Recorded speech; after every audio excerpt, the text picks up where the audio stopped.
Welcome in to sportsbookreview.com. My name is Christopher Giannini, and this is the week number 5 opening line show. Thank you for joining me this evening. I appreciate that. First things first, hit the like button, share out the show. Let me know that you're here, and we appreciate you doing that for us. Next thing, sportsbookreview.com. That's your one-stop shop for all your gambling needs. If you have any questions about what sportsbook to use, or what the pros and cons are, how to get a promo code, you can get all that there. If you want to do my favorite part of it, go to the odds section, look at all the games on the slate. I'm going to talk college football. That's what this show is. We got an NFL show. We got a baseball show. We're about to get hockey kicking off, man. Basketball's right around the corner. And once October and November get here, we got so many things going on. You go to one spot. You don't have to hit every sports book online to find the right line. Just go to the odds page. There's a nice little chart there. It looks perfect. It's beautiful. It's exactly the way I like it. That is your best friend. Let's get into the show. Before we look on at week number 5, we always look back at week number 4. How did we get here? Where are we? What did it look like? Biggest winner of the weekend. My biggest winners of the weekend, I give you 3 for all of these categories, usually if I can. Biggest winner. This is the second time they found themselves on this list. This is the University of Arkansas. Arkansas is basically the state champion of the state of Texas, okay? They destroyed Texas at Arkansas. They went into Jerry World and they destroyed Texas A&M. This defense is suffocating. They are aggressive. They are for real. And they've got the biggest test you could imagine. They've got what I think is the best team in the country. They've got to go on the road to Athens. We will talk about that game in this show at some point in time. They're my big winner from this weekend. Second biggest winner, cannot have this show without giving you NC State. I told you that I thought NC State could win that game. I told you I thought they could beat Clemson. There's something not right with Clemson. Their offense is bad. They can't put points on the board. I thought NC State could score on them. They did. They scored a couple of times on them. They had some long, sustaining drives on them. The defense, they found a few holes in the armor. And then defensively for NC State, offensively for Clemson, DJ Uiagalelei just looks bad. Receivers aren't getting open, and this offensive line can't block anybody. I don't know what the hell happened to the team that we've watched the last 2 or 3 years, because Trevor Lawrence wasn't playing offensive line and Trevor Lawrence wasn't playing receiver, okay? Receivers were wide open and the offensive line was opening massive holes up for guys like Etienne and running backs that came before them. I don't know where all those guys went. Dabo, Tony Elliott, the offensive minds of this team have not recruited well in the trenches. They have not drafted or developed well. There's a problem. This is not about them, though. This is about NC State. And NC State took it to them. And I told you, you're not going into that house and having the Wolfpack not get up on you. And if they smell blood, they're going to take the win. Field goal kicker missed 3 field goals throughout regulation that would have won the game. And I thought, this is exactly how teams like Clemson continue to scrape by. And I'll be damned if we didn't get into overtime. And just NC State outplayed them in overtime also. They were just a better team from the time the game started until the time the game ended at every facet, outside of the kicking game. And that's pretty unbelievable. The third winner is complete biases. This is my show. This is my team. My LSU Tigers. Giving them a big win because you go on the road in the SEC. And the reason I think this is a big win, because saddens me to say there's a world where that is the only SEC win they get. Okay. Now, right now, they're heavily favored against Auburn right now, going into this week. We're not going to look into that game. I don't want to talk about that game. I'm sure at some point in time I'm going to have to. But it ain't going to be tonight, okay? I'm going to enjoy this win because that's a big win for a team that's going to struggle to win games in conference, and they just went on the road and won a game in conference.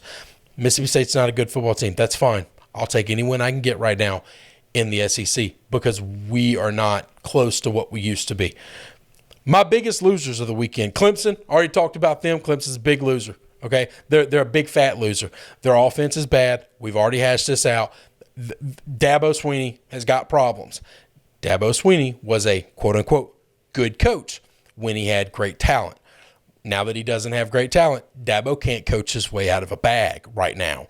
This is the problem. My guy, Coach O's, finding himself in the same situation. We're not talking about that, though.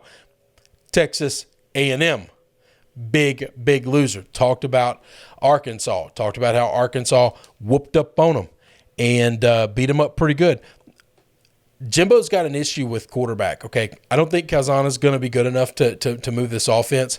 Guys were getting open. The schemes were doing what they were supposed to do, okay? The blocking schemes were doing what they could do the best they could with this just relentless defense that was coming on them from Arkansas. But guys were open. Calzada can't make the throws. He underthrew, threw behind, or overthrew everybody all day long. There's nothing you can do in coaching. I guess you could try to find some easier throws, but when you're playing a defense like that, there are no easy throws. That's their job. They're taking all the easy stuff away, and they're saying, if you can thread that needle, if you can make that throw where it's got to go over the linebacker, but short enough to where the safety don't pop it, then be my guest. Make that throw, and you'll get that 17-yard chunk play. And he couldn't do it. He couldn't do it the whole damn game. Outside of one busted play where Spiller just took a house call, and that was all CJ Spiller. That was all Spiller, by the way. That was not a lot of blocking there. There was a little bit of hole to get through the mush, and then it was just he made guys miss. He made guys miss. Arm tackles break through, and he just took it to the house. He's a special player, but that offense has problems as well. Third biggest loser. Eli Drinkwitz took Missouri Tigers up to Boston College, and they got their butt whipped after he was kind of critical and complaining about having to go up to Boston. Listen, look, all right, now I understand that you're not pulling a lot of talent from from the Boston, Massachusetts area. I understand that is not a high school football like mecca. Okay, I get that. You besmirched the good name of the city of Boston in front of me. You see this flag, right? Yeah. No, we don't do that, okay? Boston's going to come get you, all right? BC came and got them, and they whooped them, all right? That game was tight for a long time, and then all of a sudden the wheels fell off in the fourth quarter for Missouri, and BC pulled away. Boston College, good football team. This is not about them. This is about Missouri. This is about Eli Drinkwitz. Look, they are going to find themselves struggling to win conference games in the SEC. Those are my losers. One bad beat of the weekend, and this is 100% my fault. No, it's not. It's UTSA's fault, okay? UTSA comes into Memphis. Saturday afternoon, I give you UTSA team total over 31.5. Memphis plays no defense at all. You should be able to score that in your sleep. Everybody else has that they've played so far, and you're a good football team. You're better than some of the teams that they've played already. There's no reason you shouldn't do this, right? That game starts off. I got UTSA in the money line. I got UTSA plus the points, and I got UTSA team total. Well, thank God I had the other two, okay? Because UTSA starts this game off down 21-0, and I'm thinking, what in the hell is going on? What kind of weird witchcraft did Memphis put on this offense of UTSA? They cannot score. And then they begin to score the next 28 points. They go up by 7. Memphis scores again. They tie it. They kick a field goal. Memphis never scores again. They finish 31 points. I need the team total of the hook. I can't believe I lost that game. I can't believe I lost that bet. I thought I was going to lose everything in that game because I had so many different bets working. This is the only one I lost, but it still hurt because it's my prop play of the day, and I just thought it was free money. I cannot believe that UTSA let me down. Single game Heisman, guys. Giving 3 of these out this week. SMU's quarterback, Tanner, I'm going to butcher this. Tanner Mordecai, maybe? I'm sure that's wrong. Mordecai? I bet that's it. Tanner Mordecai, I'm going to say that. 17-28, 295 yards and 4 touchdowns against TCU. because TCU turned the ball over and they were able to score on a couple of drives where they didn't have to get but 5, 10, 3 yards, stuff like that a couple of times, their yardage should have been way more. TCU could not stop this offense whatsoever. Sonny Dykes is an offensive genius, okay? I throw the word genius around all the time. I know that. I'm sure everybody else in my world does the same thing. Sonny Dykes is not one where we're just throwing it around. This guy is, I've used the phrase, I've recently come up with the phrase architect of the offense that he runs, and he knows how to problem solve anything you throw at him, almost anything. And he had no problems figuring out Gary Patterson's secondary. That they just were non-existent. They couldn't get off the field the entire day. Hell of a game by Tanner. Oregon State's running back, B.J. Baylor, 28 carries, 158 yards. The biggest shame in this is they put up 41 points against USC. They ran the ball down their throat. B.J. Baylor is the workhorse they used to drive all of these drives, and they don't get him in the touchdown. They don't get him in the end zone. They pull him when they get at the goal line situation. They let somebody else get to and I understand doing that in the beginning of the game, in the middle of the game. When you have the game and you know you're about to score, at some point in time, you got to let this kid eat. Okay, you have to reward him for the work that he did, because he put this team on his back and he ran right down the throat of that USC defense. And you got to let him get in the end zone. You got to let him taste a little bit of the glory. And then talked about Boston College, BC's running back, Pat. This is another word I'm going to mess up. Pat Garwo, maybe? Pat Garwo III. 25 carries, 175 yards, 2 touchdowns against Missouri. This kid ran all over him. He couldn't be stopped. Unbelievable day for him. Give those 3 guys a single game Heisman. Now we're getting into the opening lines. This is what we're here for. I think some of these lines are insane. I already have my gambling picks for the rest of the week. I'm ready to do the Wednesday show right now. I love these lines so much. Now, just in case you're wondering, it's probably a bad thing. All right. Usually when I have weeks like this where I'm just feeling it, it tends to go ugly with me. But I don't care. I'm not running away. I'm not backing down. We are going to start at what I think the biggest game of the weekend is. I think game day is a fool for not going here. This is a city that I wouldn't go to if I never had to as well. But that's my biases. They're not supposed to have my biases. You got to go to Tuscaloosa. You got to see Lane Kiffin face off against Nick Saban. You got to see him be a thorn in the side of Nick. Just the pain that is in Nick's ass. This line opened up, my friends. This line, I saw a leaked out line from a Vegas sports book that was 17.5 Bama. Now, when it opened up in all of the books online, the offshore and the American books, it was 15.5. Within minutes, I'm talking minutes of being open, it is now at 14.5, and it's been there for most of the evening. I don't know that anybody who made these lines has watched Ole Miss play football. But if you took the jerseys off of these teams and you just looked at their resumes and you looked at what they've done over the course of their first 3 games, everybody in the country would say Ole Miss is the better football team. They just would. We have it in our head that before the season started, Bama's supposed to be the best team. We have it in our head that Bama has all the best players. We have it in our head that Bama has all the best coaches. We have it in our head that they're Alabama, and we can't get that out of our head. But if we actually look at the data, I'm not the data guy. I'm the anti-data guy, but I use my eyes and I watch the games, okay? If you watch the games, if you look at the data, every analytic out there says Ole Miss is not this bad.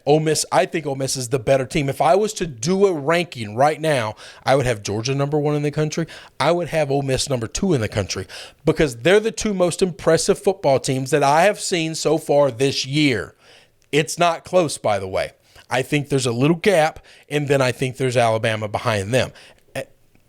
It took everything Alabama had to beat Florida. Okay, it really did. This Ole Miss team, I think, is head and shoulders better than them, than Florida is. All right, the fact that you think it's being in Tuscaloosa is gonna matter, don't think it's gonna matter. I just don't. I think the better quarterback on the team is gonna be on the visiting side of the field.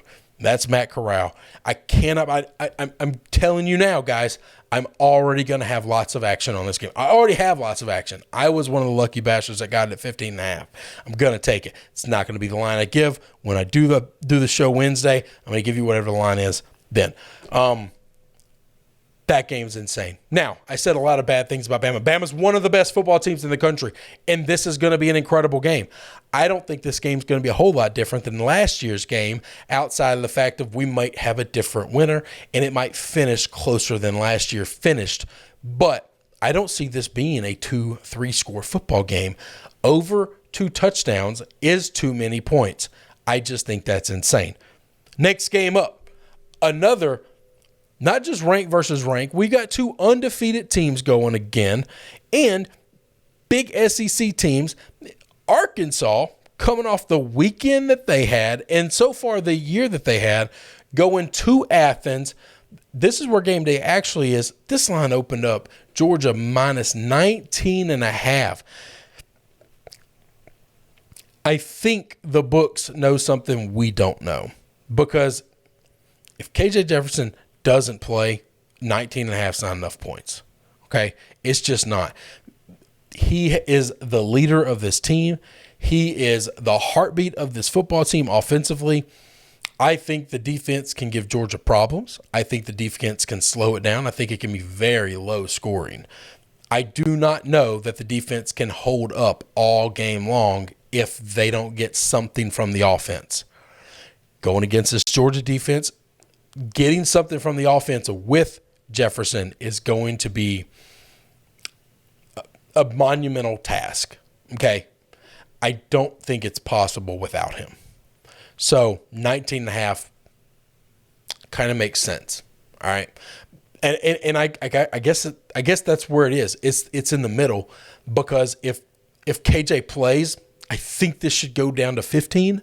If he doesn't, I think it go up to 24. I mean, I really think that's the swing. He's probably that important to this offense when you're playing a team the caliber of Georgia. Now you wouldn't have a 10 point swing for him, playing somebody else, but playing a team the caliber of Georgia, I think he matters that much, because he's going to change the way the game looks. If they can get a couple of first downs and hold the football, then you're going to eat clock off. You're going to get your defense rest. But if they just go 3 and out, your defense will be on the field the whole time.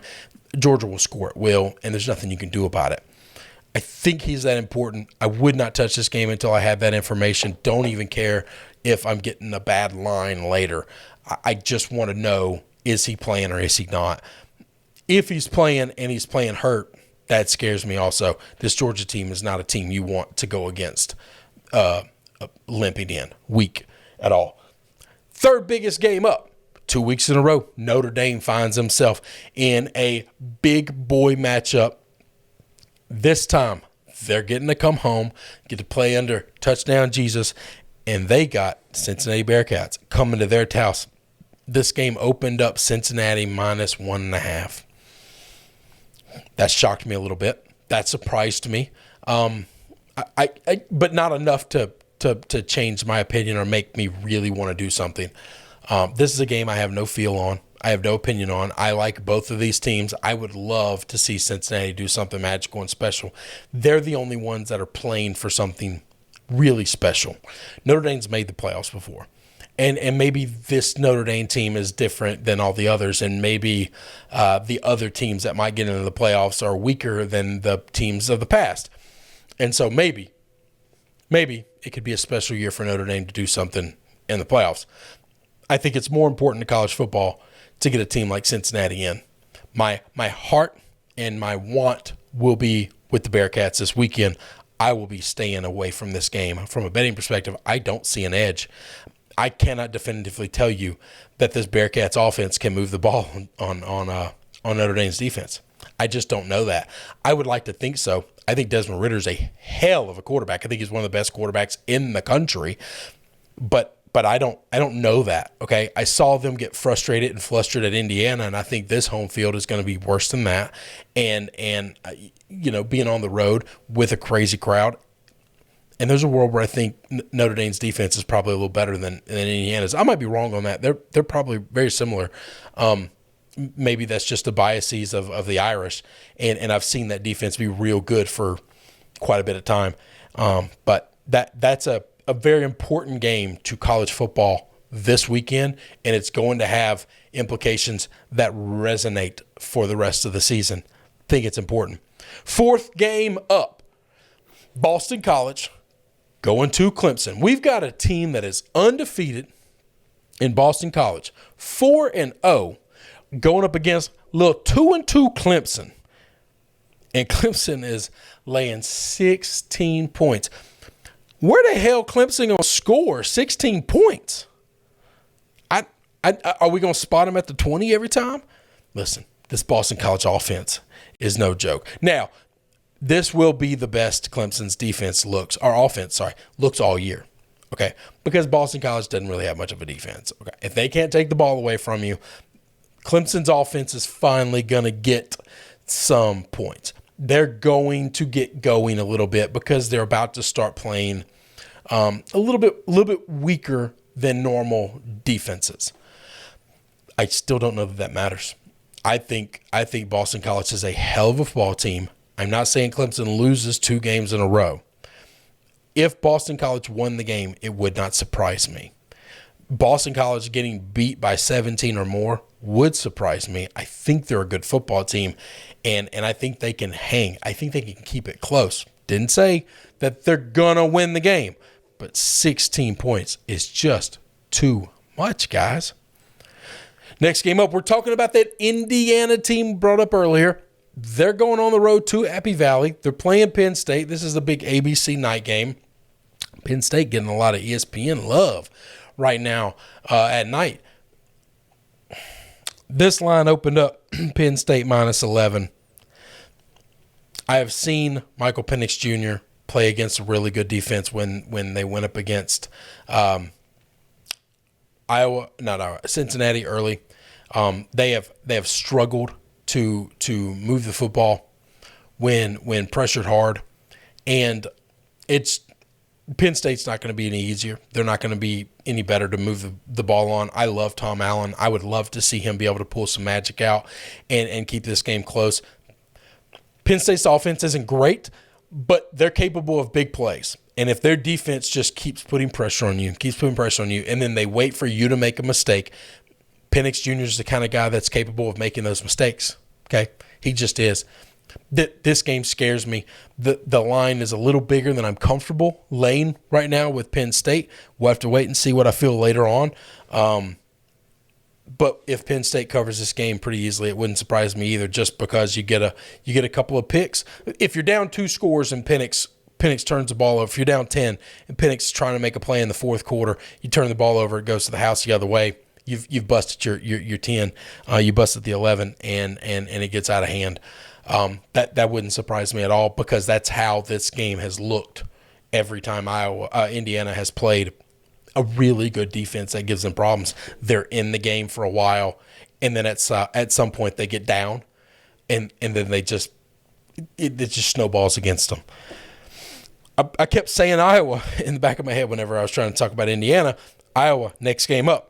This is a Friday night kick, guys.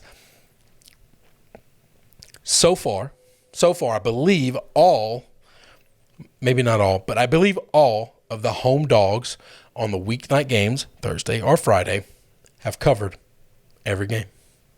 I believe over half of them have won the game outright. I think Iowa's a hell of a football team. I think they're really, really good. I know they look like crap this week. I worry about things, mystics that happen outside of X's and O's, outside of coaches, outside of players. There's something that happens in these home field atmospheres where an underdog brings in teams on these these weeknight games, these Friday, Thursday games, The crowd gets crazy. There's nothing else going on in town. Everything shuts down. Everybody turns out for it. And it's a wild atmosphere, and it tends to give the favorites lots of fits. This line opened Iowa -3.5. And my first thought is you just blindly take the dog at home in these games and just move it down the road. And I said that. I know that. And then I looked at the teams, and I think Iowa's pretty damn good. And I think Maryland's offense is going to run into problems because this Iowa defense is legit.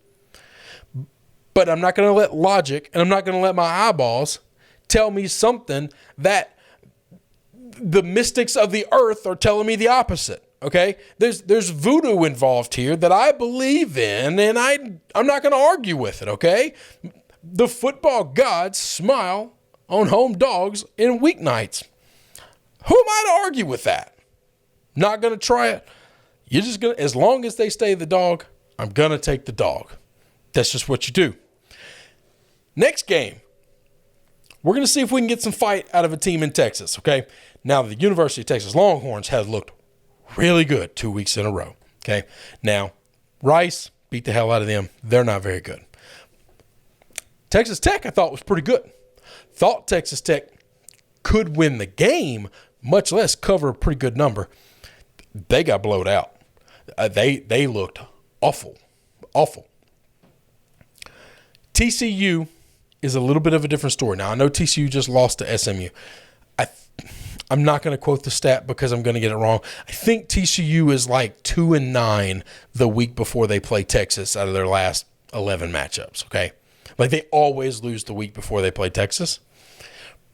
And then they tend to beat Texas all the time. Gary Patterson has this school's number more than anybody I've seen in a long time. This opened up Texas, or at TCU. This line opened up Texas -3.5. And my first thought is that stinks like shit. Because this line should be bigger than that. It's not like TCU has a massive stadium and this crazy fan base, this unbelievable game day atmosphere. They're a small private school in the city of Dallas, okay? But while it's bigger than most private schools in the country, it's really not that big when you're looking at home field advantage for some of these monster places that they play. Something's weird. Something's off. Gary Patterson has Texas's number. Listen. Case Thompson has looked awesome. He's done everything you could possibly ask him to do. I don't know what's going to happen. I can't predict it. But right now, it's either the Horned Frogs or I'm staying away. I'm just going to run away from it because too many – history tells me that Gary Patterson looks bad the week before Texas and then beats the hell out of Texas. So that's just one of those things I can't explain. Next game up, we're staying in the Big 12 here. Oklahoma has looked awful, just awful last couple of weeks.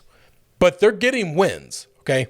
So a couple of weeks this season, their defense has been what we've known from Oklahoma our entire life. They score 40 or 50, and they give up 38 to 44. Like, it's a ball game because they can't stop anybody, but their offense is fine.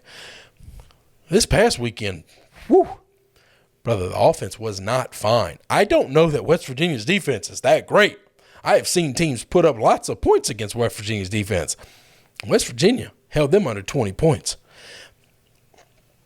Something is going on in Lincoln. Now, I said this last week, and I'm going to continue to say it. If you can play like trash but still come away with a win, that's the best thing that could ever happen to a coach, okay? You're at some point in time, you're playing with fire. And I know Manhattan, Kansas is in the middle of nowhere, and nobody gives a damn about them, all right? But this Kansas State team is tough, okay? They play hard. I know they just got the crap beat out of them by Oklahoma State. That is a tight game. That was a tight game until the end. See, Kansas State, I just don't know where they're going to get any offense from. They've got injuries going on. That they're not the same team they were before the season started. Beat the hell out of Stanford. I don't know. Part of me I didn't even give up the number. Oklahoma is laying 10.5. I don't know that Oklahoma's 10.5 points better than anybody in the Big 12 other than Kansas right now. They just don't look great. They're still winning, but all these games are close. I think this is going to be a close game as well. There's a world where I can see Kansas State winning this game. I'm going to need them to get a little bit lucky on getting some of these injured guys back on offense. I'm just going to need the offense to find some kind of sparks here. Staying in the Big 12 one more time. 2 undefeated teams left in the Big 12. Well, we got a couple. Oklahoma still undefeated as well. Baylor and Oklahoma State. Baylor just beat Kansas State. That's probably the best win they have all year because they have struggled to look good, but still winning ball games. That's kind of what you want. Baylor, on the other hand, has been kicking the shit out of everybody. Now, they haven't played many good teams, but Matt Campbell was everybody's darling. Matt Campbell, we should fire Jim Harbaugh, and he should get the Michigan job. And now that Clay Helton's gone, he should be on the top of the list of USC. And he was, all these NFL teams were looking at him. At some point in time, when you're holding a lottery ticket like that, Campbell, you better really enjoy being in Ames, or you have to cash that ticket while you can. Because you getting your butt whipped by Baylor will not help you in that lottery ticket situation. Okay, it won't. This Baylor team, on the other hand, I don't know what is going on there. They brought in the OC from BYU. Best thing Dave Aranda's done. This is year 2 with Dave Aranda's defense. They're figuring these things out. He is a exceptional defensive football coach. He knows what he's doing. He knows how to stop people from scoring. It's just what he does. If he can get an offense, Baylor could be dangerous, baby. They could be real dangerous. This line opened, Oklahoma State minus 3.5. I haven't made a decision on what I like about this game or not. We might talk about it Wednesday. It might get left off the board. But no, don't sleep on Baylor. They're undefeated for a reason still. There ain't a whole lot of undefeateds left. They're one of them, and a lot of people didn't think they were going to be very good this year. Don't sleep on them. Last game, then we're going to get out of here, guys. I'm going to talk about the Mississippi State Bulldogs going to Texas A&M. Mississippi State, not looking good right now at all. The fourth quarter, the offense got going, okay? When they run the 2-minute drill, when they run a hurry-up offense, they can move the football. Texas A&M offense doesn't look very good. Both of these teams are struggling to find their identity, and both of these teams are struggling to find their way in the SEC, especially the vaunted SEC West. I think they're both hurting for a win. I'm interested to see how this game plays out. I cannot believe this line is as big as it is. Texas A&M minus 8.5. That's a lot of points when I think this game's going to be low scoring. Now, Mike Leach might pull something out of his ass and hang 40 on somebody. That doesn't mean that Texas A&M won't hang 45 on them. Either way, I would just be surprised if this game is that big of a number. If this gets double digits, it would just shock me. It just would. I think both these coaches are good. I think both these teams aren't great. And I'm very interested to see where this number levels out at, where it closes at, and what ends up happening with this game. As of right now, I like the Bulldogs on all those points. I think it's just too many. I think it's a big number. I think it's a big number. Guys, I appreciate you spending another evening with me. Come back Wednesday. I'll give you the biggest games of the weekend. We'll hit some rapid fire games. I'll give you my 5 best picks of the week. I've already got them written down. I actually got 7. I got to whittle this thing down to 5, but I'll have it ready. Went 3-2, finally on a winning stage again last weekend. We're going to get back. This is going to be a new thing. We're just going to win, and we're going to have a good time. Join me then. And then my favorite 30 minutes of the week, Saturday mornings live with you guys. Join me for that, 9 Central, 10 Eastern time, right here on SBR, right where you're watching right now. I appreciate you watching this video. Share it out with your friends. For sportsbookreview.com. My name is Christopher Giannini. Have a good night.